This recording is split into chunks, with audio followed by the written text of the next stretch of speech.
سر میں نے پچھلی ویڈیو ڈیسیژن میکنگ پہ بنائی تھی کہ زندگی میں فیصلے کیسے لیے جاتے ہیں. لوگوں نے بے شمار ویڈیوز دیکھی ہوں گی کہ زندگی میں فیصلے کیسے لیے جاتے ہیں, how to make a decision, strategies of decision making.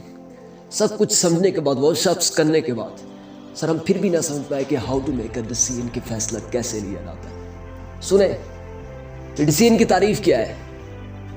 Choosing the one possible thing from different alternatives. بہت سی چیزوں میں ایک چیز اٹھا لینا, دیٹس کالڈ ڈیسیژن. ہاں یہ بالکل درست ہے, لیکن سوچے جو چیز آپ اٹھا رہے ہیں وہ کن حالات میں اور کیسے اٹھا رہے ہیں.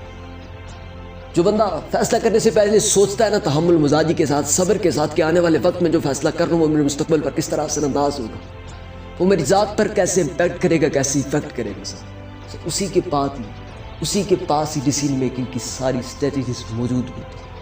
وہی بندہ حالات کے اندر فیصلہ کرنے کا ہنر رکھتا ہے. فیصلہ کرنے سے پہلے سوچیں کہ آپ جو فیصلہ کرنے جا رہے ہیں وہ آپ کی زندگی پر آنے والے وقت میں کیسے اثر انداز ہوگا. فیصلہ کرنے سے پہلے یہ سوچیں کہ آپ کے حال کے لیے وہ کس قدر مشکلات پیدا کر سکتا ہے.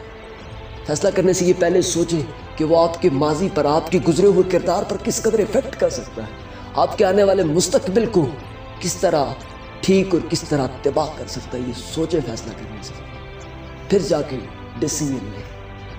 میں ایک کہانی کے اندر ڈیسیژن میکنگ کی تعریف بیان کر دیتا ہوں.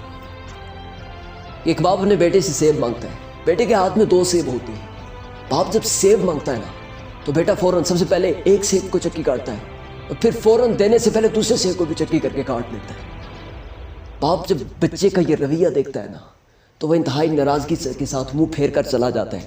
یہ نظریہ ظاہراً ہر انسان کے لیے ایک برا نظریہ ہوتا ہے, لیکن باپ کی نظریہ دیکھنے کے بعد جا رہا ہوتا ہے. بیٹا باپ کو آواز دے کر کہتا ہے, بابا یہ سیب زیادہ میٹھا ہے.